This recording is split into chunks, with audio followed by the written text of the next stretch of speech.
Even if I get married, you're still my number one. Is it okay to say you prefer me over that woman? It'd really be sad if we suddenly couldn't meet as soon as you're married, you know? I couldn't believe my ears when I heard Tom's words coming from the living room. It was shocking to actually hear it with my own ears, even though I kind of knew. It's not that I didn't believe it, but Emily's story seems to have been true. I'd heard he was careless with women since a long time ago, but I never imagined it would come to this right before the wedding. Emily and I exchanged glances and quietly left the house. Maybe it was better to find out now, before the marriage certificate was signed. With Emily as an ally, it seems like things will go smoothly from here on out. I thought our relationship had been going well until now because I didn't notice anything, or maybe I was pretending not to notice. So it was like a puzzle that easily falls apart as soon as one piece is missing. One after another, various pieces of evidence about those two that I didn't want to see appeared, and I started to wonder what I had been seeing in Tom, almost to the point of disgust. I will never forgive Tom and Christy. With that resolve in my heart, Emily and I started planning how to give those two a taste of hell. My name is Jessica Young. I'm currently 25 years old, working in the HR department of the administration division at a company, and I'm known as a silent, icy woman, so much so that people say talking to me is like talking to a stone. I'm just not good at speaking and find it hard to initiate conversations with others. It's not that I prefer to be silent or that I intentionally take a cold attitude. And now, I live in our own home with my fiancé, Tom Smith. At work, where I hardly ever talk, Tom was the only one who proactively tried to strike up conversations with me. Tom is 2 years older than me and is so skilled in the sales department that it wouldn't be an exaggeration to call him the ace. He started talking to me soon after I joined the company as a new grad, and he was relentlessly pursuing me. Despite being in different departments, he frequently asked me out for lunch or drinks. Tom, a refreshing and handsome man, was rumored to be the target of many women from various departments, so I indirectly turned him down, suggesting we shouldn't be alone together. But Tom was persistent and even pushy about wanting to go out with just the two of us. At first, I wasn't even interested, but I gradually became aware of him as a man older than me, acted like a devoted dog around me. Tom always took the lead, was good at talking, and also good at listening. I saw him at work, and he seemed like a serious, capable person. I had turned down his confessions a few times, but after relentless pursuit by Tom, who doesn't easily give up, I eventually gave in. And that's how our relationship started. We've been dating for 3 years now and living together. Tom proposed to me a little before our 3rd anniversary, and we were about to have our wedding. We planned to register our marriage the day after the wedding ceremony. We finished our meal with both of our families, and the wedding planning was going smoothly. That was when I first met Emily, and since we are close in age, it didn't take long for us to become friends. Emily has a friendly personality, and she proactively talked to me, a very quiet person. For the first half a year, I went to the wedding planning meetings with Tom and even went on a date after. But recently, as Tom started saying he was busy at work, I ended up going to the meetings alone more often. You can decide whatever you like, Jessica. I had started to feel that this phrase had become Tom's catchphrase recently. He was also coming home later and later, so I decided to ask him if it really was work.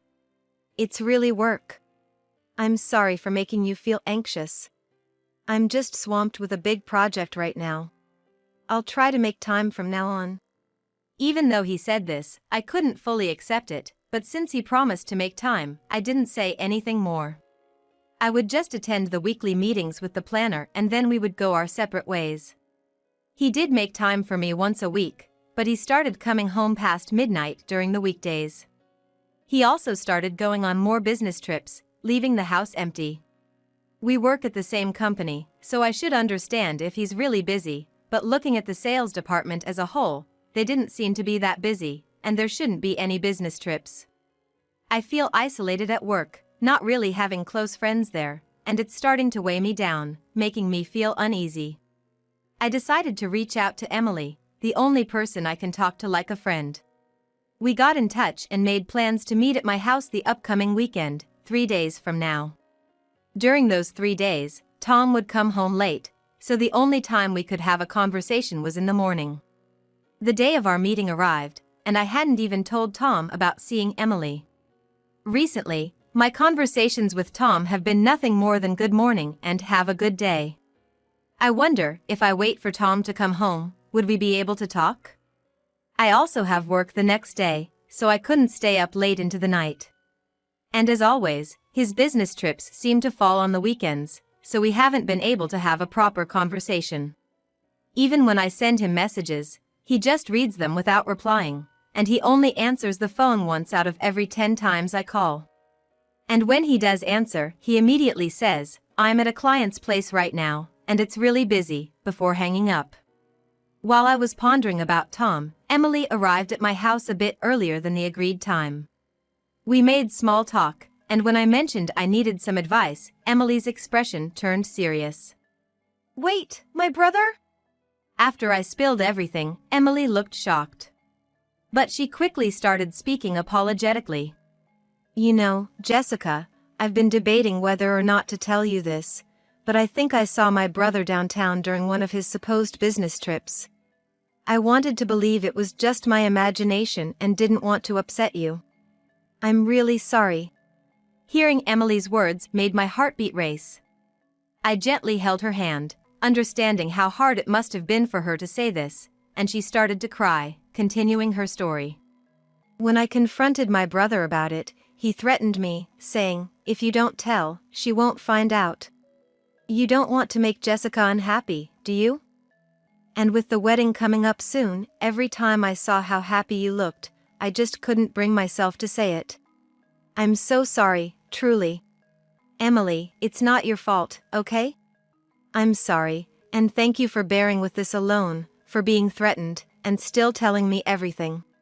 You must have been really hurt." Emily broke down, as if she had been holding everything in. I also learned that Tom had a history of being irresponsible with women. I felt bad for Emily, but a part of me still couldn't quite believe that the kind Tom would cheat. To get a clear answer, I decided to hire a detective agency and told Emily about my decision. She agreed, saying it was a good idea. She wanted to be there when the results came back, so I promised to let her know when the agency contacted me, and we parted ways for the day. Waiting for the results, I was on edge. One day after work, I received a message from my mom asking, "Can you come to our place this weekend with Tom? We need to talk about the wedding." Since my parents live far away, it would mean staying overnight if I went. I messaged Tom about going to my parents' place together for the weekend, but he replied quickly, saying he couldn't get out of work. So, I ended up deciding to go alone and told my mom. I also informed Tom that I would be staying overnight at my parents'. However, as usual, he didn't reply to my message. The weekend arrived, and Tom left early in the morning, saying he had to work. As I was about to leave my house after breakfast, my mom called. "Jessica, I'm sorry, but your dad has the flu. We just got back from the hospital. Since Tom is at work too, can we reschedule?" "Sure, I understand. Tell Dad to get plenty of rest, and you take care too, Mom." I hung up, my plans now cancelled.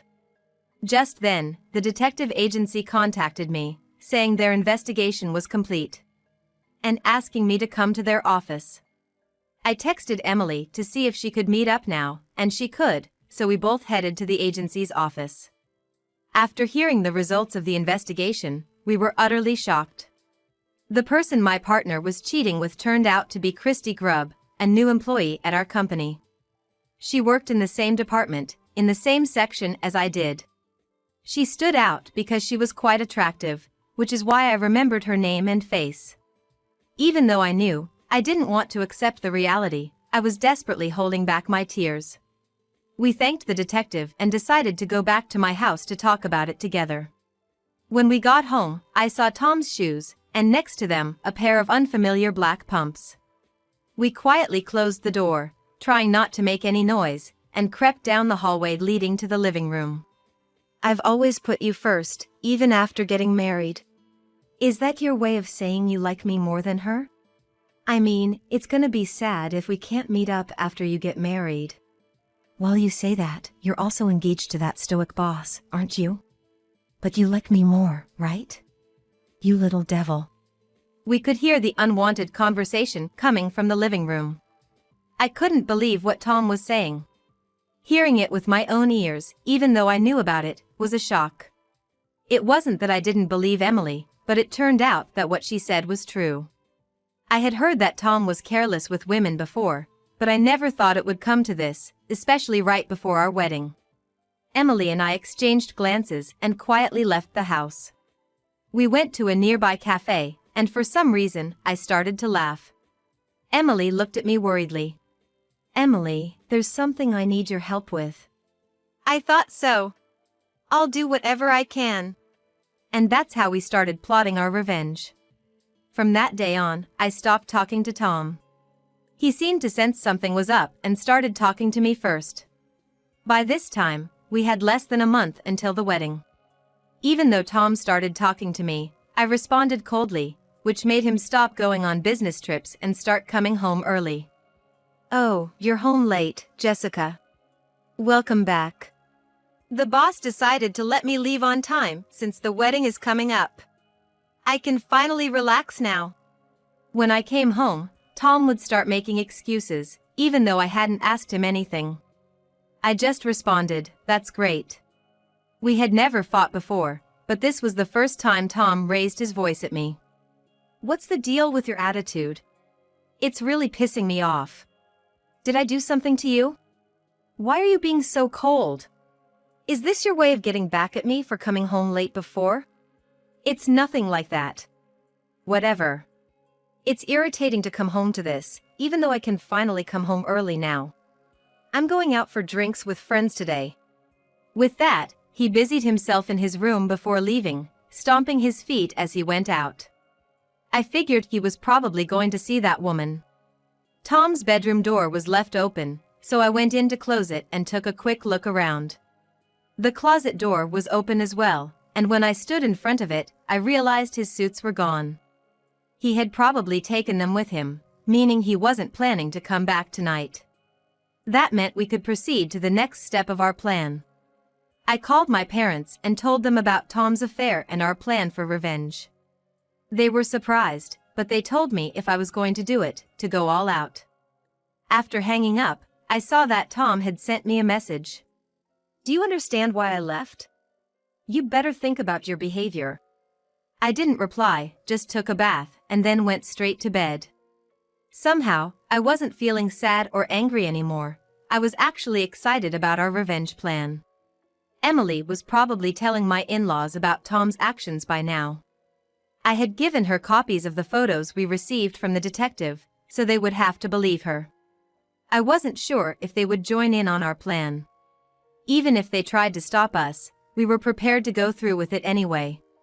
The next day, Tom came back home and threw his bag on the table angrily when he saw I didn't greet him. Enough is enough, Jessica. What's your problem? If there's something bothering you, you need to say it. You can't expect me to read your mind. Oh, welcome back. Are you mocking me? Don't you have any affection at all? Why can't you be more like her? Tom caught himself mid-sentence, realizing his slip-up. Could I take that as a confession? I just stared at him, and he awkwardly said, "Anyway, you should be more affectionate. I'm going to take a bath." And he hurried off to the bathroom. In the meantime, I went to my room and reported the conversation to Emily via text. "What? Is that a confession?" she texted back, clearly amused. And finally, the day before the wedding. My parents are staying at our house, so I suggested that Tom should stay at his parents' house, and he is already gone. So, I was helping my parents pack up their stuff. Jessica, are you really leaving this house? Yeah, I'm fine now. The memories with Tom are just memories I don't need anymore. With those words, my parents seemed to understand, and they packed the luggage into the car for me. We arranged for a courier to pick up the items that couldn't fit in the car at a later date. The next day, I woke up early, did my makeup perfectly, and was all ready to go. Then, I received a call from Tom. I ignored all his calls, and he started sending me a barrage of messages like "Where are you? What are you thinking?" But I ignored those as well. Later, I got a call from Emily, who was at the venue. As soon as Emily confirmed that I had picked up the phone, she asked the venue staff to make it possible to project my phone screen onto the screen at the venue.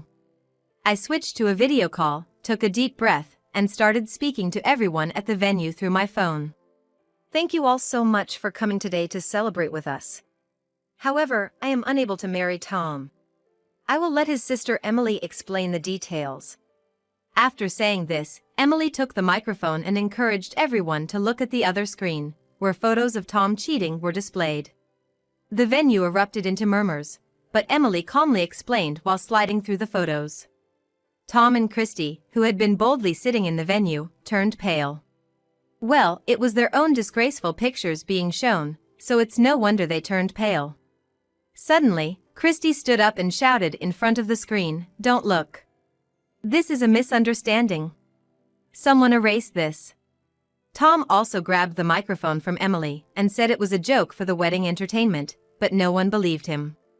The boss from his company started making a fuss saying, "What is going on here?" and his friends were somewhat amused, saying, "Isn't this bad?"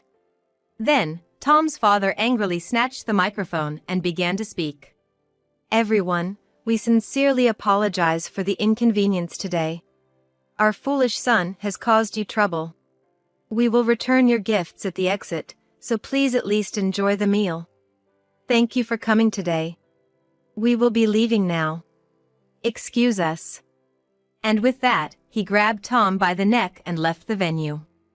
Christy, who was engaged to her boss, seemed to be in a muddy situation, but they had already started fighting. "It's not true. That's a doctored photo. I would never do such a thing. Please believe me." She was desperately trying to get her boss's attention, but he didn't even glance at her and just left. People around Christy seemed to be taken aback by her crying. Emily and I apologized to the venue staff and the guests, and then hung up the call. Right after ending the call, I quickly grabbed the rest of my luggage and left the house. I had already told Emily that Tom's belongings were in a storage rental, so he would probably go pick them up someday. Tom, goodbye. With that, I left the house full of memories behind. After moving, I went to Tom's parents' house with my parents and a lawyer to discuss things with Tom. I knew Tom was at his parents' house because I had asked someone to watch him to make sure he didn't run away after the wedding ceremony ended. As soon as we arrived at Tom's parents' house, Tom started loudly berating me. "Jessica, everything is over because of you. I've been put on house arrest by my company, and they said they will decide on my punishment later. What the hell? What are you going to do about my life now?" Tom's father held him back, and we were led into the living room to start discussing the main issue. The lawyer began explaining from the beginning and brought up the topic of breaking off the engagement, which seemed to surprise Tom for some reason. Wait, why are we getting married?" We were all surprised to hear Tom say that, wondering if he really thought we could still get married in this situation. I'm sure everyone in the room was thinking the same thing. Of course not. What are you talking about? Well, let's continue with our discussion.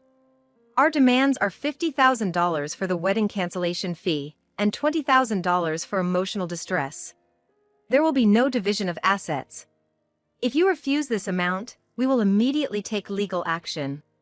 Tom seemed like he was about to say something, but his father stopped him. It was his father who spoke on his behalf. "Jessica, I'm really sorry for what my foolish son has done. Please, go ahead with your demands, regardless of what this guy has to say. I'll make sure he pays for it himself, whatever it takes." His father was trying to get Tom to say his apologies, to express his regret for what he had done. Seeing his sincerity, I decided to leave without saying anything more. As I left, thinking that it was all over, I realized that I was the center of attention when I got to the office the next day. But since no one talked to me, I was able to go about my work as usual. When it was time to leave, I was about to head home when someone called out to me at the entrance. I turned around to find Christy, with a look of rage on her face. "It's all your fault. Because of you and your meddling. I was this close to marrying into wealth, having a handsome lover, and living a happy life. I will never forgive you." Just as she was about to attack me, Christy's former fiancé came just in time to restrain her. "This isn't Ms. Young's fault. I had my suspicions about you from the start. Besides, your extravagant spending was getting out of hand. I would have called off the engagement regardless of this situation." With that, Christy broke down in tears right there. He called the police, and they took Christy away. She was given a stern warning by the police for attempting to harm me. The next day, I thanked him and thought I could finally get back to my normal life, but it wasn't that simple. I accidentally answered a call from Tom. Thank goodness. I finally got through to you. Jessica, can't we start over?" "What are you talking about now?" "It's impossible." "Well, I'm gonna pay the alimony, so I can live in that house, right?" I couldn't believe what Tom was saying. The house we lived in was a gift from my parents for our engagement. And it was in my name. "No, I sold that house, though." "What? Why are you deciding things on your own? The house is community property, right? You should deduct the money from the house from the alimony." "First of all, that house was bought by my parents under my name. It doesn't count as community property. Talking to you is giving me a headache. Don't call me anymore. Goodbye." Tom was still saying something, but I hung up without listening and immediately blocked his number. I then called Emily to tell her about the contact from Tom, and we agreed to meet up later. Today's the day I'm meeting up with Emily. We decided to catch up over a cup of coffee at a cafe and talk about how Tom has been doing. I heard he's dealing with a lot right now, including alimony from me, a cancellation fee from the wedding venue, and alimony from Christy's former fiancé, all adding up to around $100,000. I'm pretty sure the company decided to just transfer him to a different department and gave him a talking to when the alimony claims got settled. However, since he's never done anything but sales, he kept getting scolded every day, snapped, and eventually quit on his own accord. He was planning to mooch off his parents and settle down there, but his father kicked him out, or so Emily tells me. But if we just leave him be, he seems likely to stop paying the alimony. That's why he's ended up working at a factory owned by a friend of his father, living on site. The factory's located in the middle of nowhere, and there's no cell service, so I doubt he'll be able to bother me anymore, Emily said with a laugh. Since Emily seemed to know what became of Christy as well, I decided to ask her about it. Christy apparently had to pay $20,000 in total, $5,000 to me and $15,000 to her former fiancé. With her looks and charm, she could have easily paid that off quickly. But she has this bias that night work is for lowlifes and ended up wandering the streets, unable to pay off her debts. She managed to find some temporary work, but since her only assets were her face and her charm, she couldn't do the job well enough and got fired. In the end, she started working multiple part-time jobs just to scrape by and then got hooked on going to nightclubs. Her debt kept growing, and she couldn't pay off her tabs at the nightclubs anymore. The last I heard, she was taken away by some tough-looking guys into the night, and no one knows where she is or what she's doing now, Emily explained. I asked her how she knew all this. And to my surprise, she told me that she and Christy went to the same middle and high schools. Christy was infamous since middle school for rumors about her stealing other girls' boyfriends. Emily never liked her to begin with, so she's glad to be rid of her now. As for me, I didn't face any backlash at work. In fact, I became more popular and started getting invited to lunch more often, even becoming close friends with some. I've also gotten pretty chummy with Christy's former fiancé. We get along so well that we go out together on our days off. Where it will lead, nobody knows yet. Emily and I are still close, like sisters or best friends. And I plan to keep it that way.